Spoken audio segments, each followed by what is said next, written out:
Mbote bande konangai. Lelo na yeli sous liboso na bino poto solo la sujet o eza très important, vraiment important, sujet o to bengi bokono ya diabète. Bokono ya diabète batu nyonso tu bayebi yango, bayoka yango, et puis ezali na batu ebele na monde entier o bazali na bokono oyo to bengi bokono ya diabète. Bokono ya diabète ezali na koki ko expliquer na terme ya moi ya pete poto zala na ba compréhension ya malamu. Bokono ya diabète ezali tango ba sucre eza trop élevé na eza likolo makasi ezali ya koleka na nzoto yango nde ememaka ba complication na kati ya nzoto ya mutu. Sukali ezali très important na nzoto ya mutu puisque sukali ezoko sunga biso poto zala na énergie na nzoto ezo sunga biso to zala na bopikiliki ya nzoto sukali eza par exemple neti essence carburant donc ezo sunga biso na ba activité na biso quotidienne mais tango siko sukali eza ya koleka wana nde sikoyo eza malamu te. Wana memaka ba complication surtout tango diabète na yo eza à long terme et wumeli malgré tout bakisi mais aussi la te puisque diabète pe eza pona la te eza pona ko traiter yango pona ko maîtriser que ko prévenir ba complication eya. Et alors diabète tango zobela yango eza na ba différentes sortes ya ba diabète. Et toza na ba plus de 12 sortes ya diabète. Mais diabète o eza koni batu nyonso tu ebele ya batu bayebi ezali diabète ya forme 1 type 1 ou diabète forme 2 type 2. Donc diabète type 1 ezalaka mingi na côté ya bana ya mike o ba jeune âge. Et pourquoi yaka na ba jeune âge puisque tilelo ba étude sali sur diabète pourquoi la bana mais eza vraiment konite mais ce qui est oyo eza vraiment na nini na balobeli eza à cause ya pancréas o evandaka na nzoto ya bana et produisaka ba insuline te et yango sikoyo ememaka ba complication ti bakoma na niveau ya diabète. Côté ya diabète forme numéro 2, wana ebandaka à partir ya 40 ou 50 ans. Donc côté ya bato baza bo pikiliki ba o bakoli. Donc wana eza par exemple neti na tango komi na âge ya mukolo ozo bouger tellement mingité ozo sala ba activité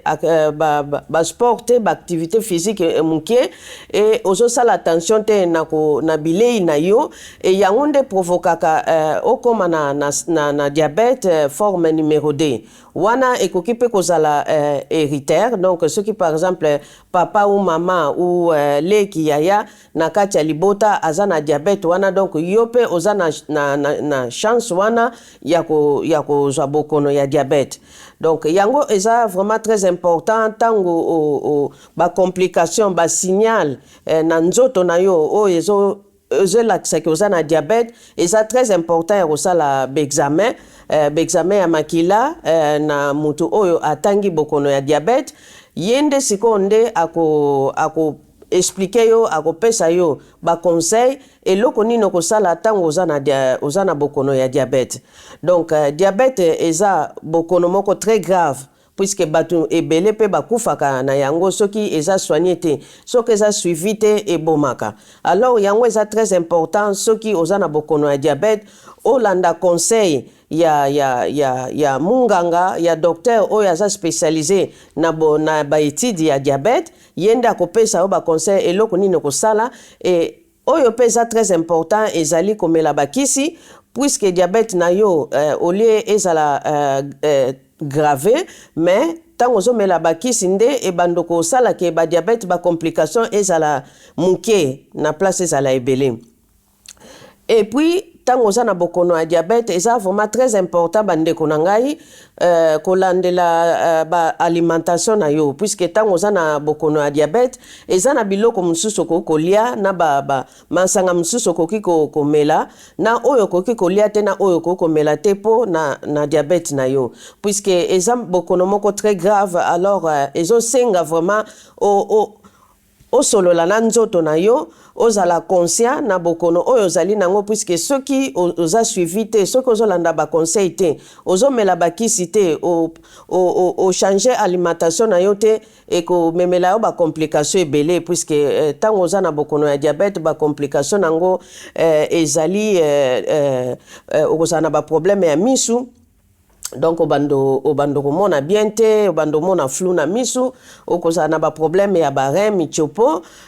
okozala na ba problème ya infection ebando yela yo au moment où oza na ba période ya bokono ya diabète et puis eza très risquant trop dangereux tant oza na bokono ya diabète puisque ba complication pe yaka ebele na ba radiovasculaire donc sengi ke olanda ba conseil puisque eza très important puisque soko komi na ba niveau ya ba complication wana memaka penza malamu te pendant bokono ya diabète. Donc ce qui est important ezali ko bouger komela bakisi et kolanda conseil ya mutu munganga oyo azali traitant ya diabète. Donc bandeko na ngai eloko na yelaki bino liboso na bino poto solola sur diabète puisque diabète eza maladie oyo tango eza soigné oko guérir te mais eza pona ko soulager pona ko prévenir que ba complication eyaka tango oza na bokono ya diabète. En tout cas faites attention à vous bozala vraiment boyoka nzoto na bino et suivre ba conseil ya batu oyo bazosunga pona diabète. Traitement ya diabète pe ezali ba forme ebele ba sorte ebele. Ba diabète mususu ezali okoki komela ba comprimant bakisi et ba diabète mususu soki insuline na yo ezo marcher te comme il faut oza na besoin ya ba beta yo ba tonga ya insuline et traitement mususu ezali genre ya pompe donc pompe pour na traitement bakisi eza na kati pour na bokono ya diabète. Tozape lisusu na ba appareil oyo uti ko bimasika puisque ba technologie ezo changer bien sûr toza na ba appareil na lakisa ki bino pe je crois na vidéo moko na salaki o na lobelaki mwa muke sur bokono ya diabète donc eza na ba appareil wana ba kokotsa yo na se ya po et puis eza na mwa télécommande na yango tango oko appuyer yango na bouton oyo eza na lipeka wana nde bato ya sucre ekobima soki eza likolo il faut toujours intervention ndenge na lobaka toujours et soki eza stable wana nde eza malamu donc eza pe très important une fois par mois ya ko contrôler diabète na yo donc soki diabète eza likolo il faut ko kende kokuta na munganga ou bien mutu oyo azo traiter diabète na yo puisque eza très important pour bokono ya diabète et bomaka bokono ya diabète eza na camaradité bokono ya diabète soki ekoti na nzoto et oza négliger ozo yoka nzoto note ozo suivre ba conseil te et bomaka donc yango vraiment itushaki ngai mingi puisque na Congo pe ata awa pe na poto batu na ngai ebele ya mboka babelaka bokono wana et puis bakufaka na yango surtout beaucoup na kin puisque ça manque ya sagesse manque ya traitement et puis baye ko constater diabète après déjà befese kotaki na nzoto ba complication et puis moto aye ko koma na kokufa alors yango vraiment nazobeta sete na bando continuer kozonga pona to solo la siri yango puisque ça ba sujet très important pona kosunga biso nyonso tout ba peuple congolais. En tout cas na sepeli pona kozala lelo liboso na bino et na souhaiter bino santé malamu bopikili ki banzoto botikala malamu. Bye.